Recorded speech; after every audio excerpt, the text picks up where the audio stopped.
Hello and welcome to this week's Alakazam Video Blog.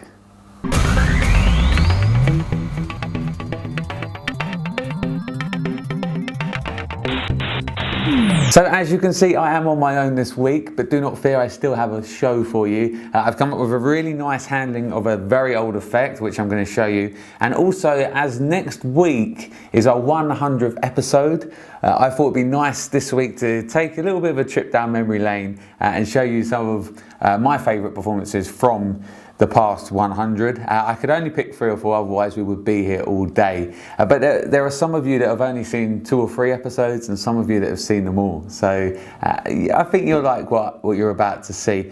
But first off, we're going to see 2 performances, one from myself and one from Peter, from still probably my favourite book, and that is Bob Austin's A Lifetime of Magical Inventions. So let's take a look at those 2 performances now. David. Yes. I'm going to show you something with a dice, okay, and a deck of cards. Now, the way I would usually do this is to get 2 spectators involved, but we'll do it with just you. Okay. We've got a deck of cards here. You can see the cards are different. I'll show the camera if I can. Okay, you can see the cards are all different. I'll even give them a little shuffle. And Dave, what I'm going to ask you to do is just touch the back of any card for me. This one here. Yeah. Okay. I'm going to turn my head because I don't want to see the card, but I'm going to show it to you. You got it? Okay. Can I go and see it? Yeah. Yeah. I'll show the camera. Just tell me when they're done. Yep. I'm going to put it back, and we're going to give the cards just a little cut. Yeah. And I'm going to give them a shuffle. So I really don't want to know where the card is. So you can see, you can tell the guys that's a fair shuffle going on. Yeah. Now, do you believe in fate? Yeah. Okay, well we're going to see if fate actually exists. Okay. You have selected a card, you've got that in your mind at the moment. In front of you is a dice. I want you to pick it up, just throw it a few times so you know that it's rolling true and it's not weighted and it's not always going to be the same number. And tell me when you're happy. Yep. You're happy. Okay, now you're going to roll the dice a number of times. Is that number going to be 1, 2, 3, 4 or 5?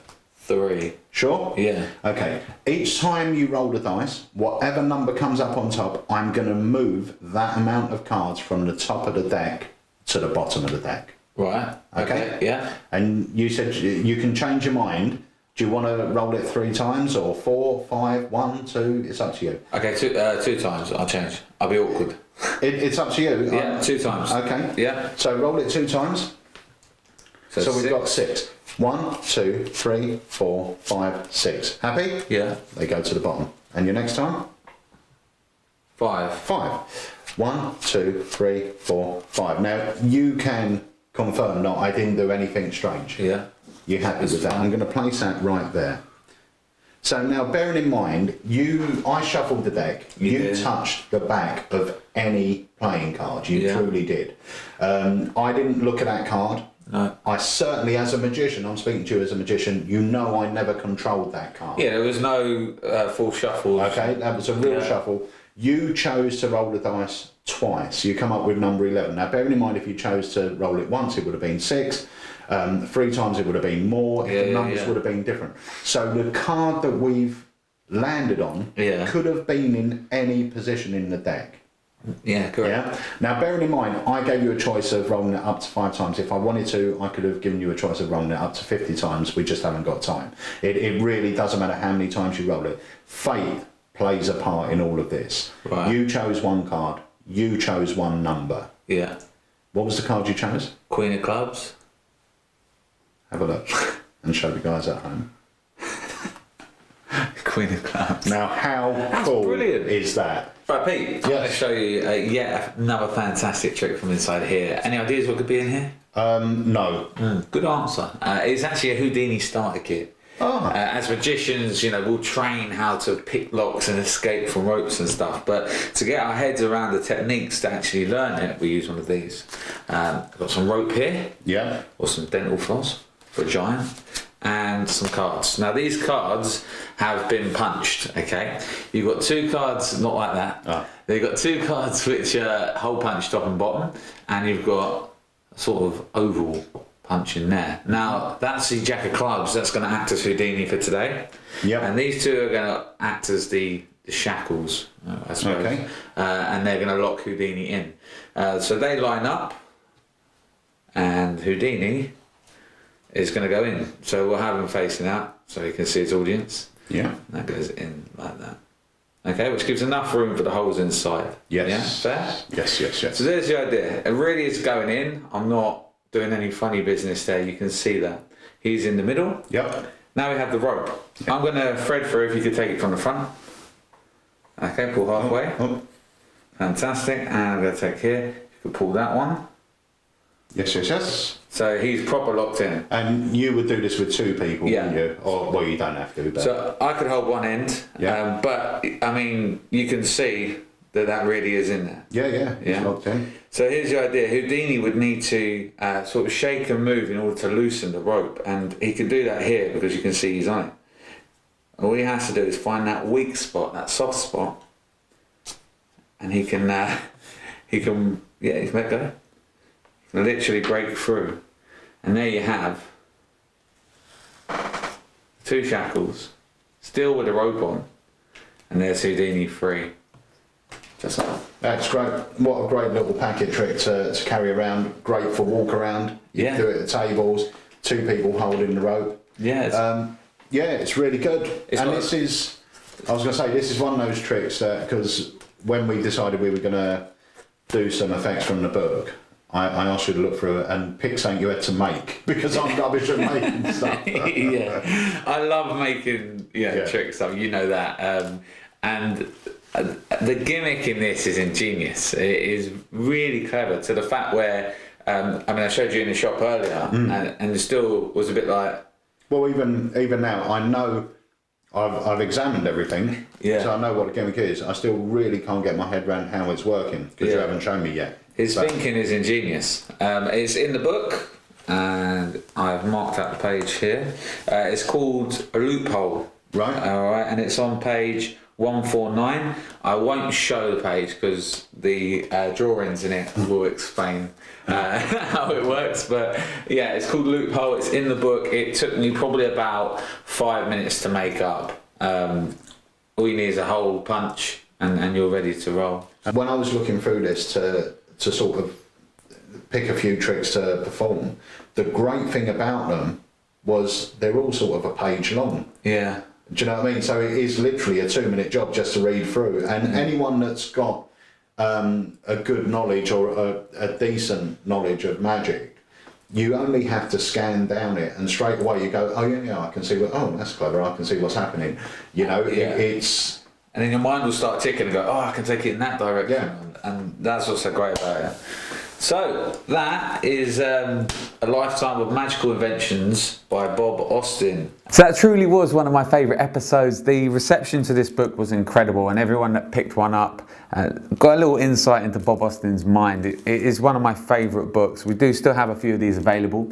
If you want to purchase one, head over to the site and grab one now. If you want some more information, check out the full vlog, the full Bob Austin vlog on this book, where we do an extra 1 or 2 tricks as well. But yeah, I thought I'd highlight that. It was one of my favourite episodes, and that is the Bob Austin book, A Lifetime of Magical Inventions. As you may be aware, I was purchasing magic from Alakazam years before I started working here. I always used to use the products because they were very practical, and I used to like trying to link the products together as well to add extra moments of magic. So 2 of the effects that I used to do were the Extractor and STC. All right, and they gave me an awesome routine. And then Ocular came out, and I linked that and added that in, which gave it an extra visual moment. Now these 3 effects, after I linked them together, and we done it on the vlog, had an incredible response. People were loving it and performing it, which is, as a creator and a performer, is great to see. Now, there'll be a lot of you that haven't seen the footage of this, as it's hidden away on an earlier vlog. So I'm going to play it here. This is linking the Extractor, STC and Ocular together. So let's take a look at that now. Andy, how's it going? Yeah, it's going well. Yeah, I pulled you out of the busy shop to show you something, and I've got a card in my back pocket. I just want to see how in tune with you I am. Name a card? 7 of diamonds. Completely in tune. Well done. I mean, this is going to work. This is going to go really well. I got a pack of cards here, and I actually need you to select one. Okay. Take one out. And it's not one of those ones where I can't see it, so you can pop it down here. And if you could draw a little circle, let's say just about here, you can colour it in as well if you like. Tell you what, I'll do a smiley first. Oh, brilliant. Yeah, perfect. And recap the pen. I'll show it to the camera there. Now, I don't know if you know, this is one of the pens that got discontinued from Sharpie because of the ink on it. Actually, no matter what you draw on, it always seems to cause like a soft spot in the card. And that was on your card. It was right? on my card, yeah. With the picture you drew. So if you could just grab hold of the lid just about there, I'll pull it out. You actually see it as it melts back. And that's on your Queen of Clubs. Check it out. Yeah, it's weird. I tell you what, put the card on top because I don't want you to think that I'm doing any funny Face business. Yeah, face down. Yeah, I'm going to mix these up. Okay, now I can control and find your card, but I know you want to see it. So I've got this envelope with a hole in it. You can see that there. I know exactly where your card is, so it's not impressive if I go to the 17th position and pull it out because I know it's there. If I show you the moment it happens, just here, 17 cards, just there. I can grab with the envelope one card, and if I take it out, it's not the center of a card. In fact, it's a full card.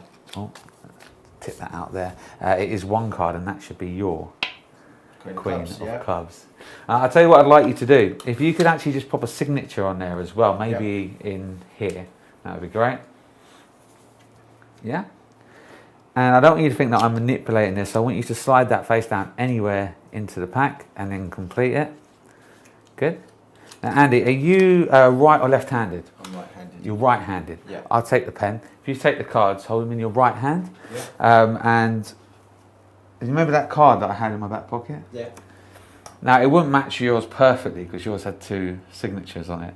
But I got the Queen of Clubs. Yeah. That was your card? Yeah. Actually, it does match perfectly because I've got both the signatures on it. As a matter of fact, it's no longer in there. This is your signed card. Check it out.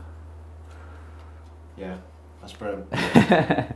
So there you have it. A very simple routine, but I mean, look at that from a lay person's point of view. They're seeing lots of magic there. You're doing the sign card routine. They're seeing it jump around and then boom, it's that card that they first saw you put in your back pocket. I love it. I still perform it and use it. I'm sure you have one, two, or all three of these in your collection. If you haven't, they are still available. One last time, the E2, the Sharpie Through card, and Otkiller. We are always filming new bits and pieces, and sometimes some of the footage that we film gets left behind. We forget it's there. And there was this one time where my parents popped in to the shop and we filmed a few bits on them. Growing up, I would always show my tricks to my friends and family, and it's no different if I'm trying something new or if I've worked on something for ages. It's always a good first stepping stone just to see a reaction. And we filmed the V-Deck. We filmed this when my parents popped into the shop and the footage never made it out. So I thought I would drop it into this vlog so you can see a performance of the V-Deck. I've got a pack of cards here. Now the front has actually been cut out. They use these in casinos. Each pack is individually wrapped and there's a barcode here, and they scan the barcode and they know which packs of cards are going in and out of the casino, so they can track cheats pretty much. I don't use it for that. I use it so you can see the moment that the trick happens. Okay. I'll pop this just actually about here. Yep. Yeah. With your other hand, if you wouldn't mind grabbing a card out. Yeah, and you can use this almost at a little table. Pop that on top of their face up. Oh, it's all right if I see. Oh, okay. I knew what it was anyway. All right. And I'll get you to sign your name across the face of the card for me. Yeah, and recap the pen. That's great. And I'll swap you. Okay. Perfect. So I'm going to try something here with your card in particular. I'm going to take the box off you first. I want you to keep hold of your card. Now watch these ones. They're all going to go inside the pack, face down. And as I said, I'm going to allow you to see the moment this happens. So yours is going to go in face up, okay? Yeah. And it's going to go in just about there. Right or left-handed? Right. Right hand. Hold your right hand out flat for me. Just going to close the box up. Now look, you should feel, how many cards in a pack? 52. 52. You should feel about 52 cards in there. Yeah. Yeah? I want you to literally just close your eyes and you're going to feel the cards disappear one by one. You can feel the weight of the cards in there. Watch. As I click, each of the cards individually is going to vanish. There's 24. Can you feel them go? Yeah. Yeah? There's just about, there's 2 left. I'm going to leave 1. Can you feel that? Is that now lighter? Yeah, much lighter. Much lighter in your hands. Now look, watch this. You can open your eyes now, otherwise this isn't impressive. Watch. You can feel that, very light. Yep. If I show you now, the remaining here is just 1 card. Yes. Oh my God. Look, 1 card just about there. You can see it through the window. I said you could see the moment that it happens. If you want to take the card out, it should have a signature. Is that your card? Yeah. God, how did you do that? That's great. Thanks. Where are they? It's magic. Yeah, you owe me a pack of cards is what Matt. I do, yeah. That's fine. Oh, that's wonderful. So there we have one performance of the V-Deck. It really is a utility prop. There's not just the one trick you can do with that. There's a ton of routines on here. And I always say this, if you're carrying a deck of cards with you anyhow, why not have the box do a ton of things? This definitely does that. I really love the V-Deck. The second that Pete came up with this new handling of the vanishing card case, I knew it was practical, it was fun, and I started straight away playing around with color changing deck routines, so on and so forth. Everything is included in here and all the routines are on the DVD. It really is a great product. If you've got it, get it out and use it again. If you haven't, they are available on our website, and that is the V-Deck by Peter Nardi. So as you are aware, we are always coming up with new ideas and handlings, presentations on old effects. And I've come up with another one this week, which I'm having a lot of fun with, and I think you will as well. I won't tell you the name of the product yet because it will give it away. But first, I'll let you see the performance of this awesome effect. So here's a trick with 2 coins, okay? The £2 and the 50p. I'm going to take one of the coins, let's take the 50p. That's going to go underneath the card, that's all you have to remember. The 50p is under the card, the £2 is inside the glass. If I click like so, you can see I now have the £2 underneath the card and the 50p has jumped over to the cup. So I'm sure that you'll be aware of what I'm using here. It is a coin unique. This is the £2 50p version. It's my favourite version, I think the best that there is, in my opinion, just because of that added illusion you get. If you know coin unique, then the fact that you can vanish the 50p with the jagged edges is a real added bonus here. So if you already have this, you'll probably be aware of how that trick works. If you don't have this, you'll get that as a streaming video in your account so that you can learn the performance you just saw.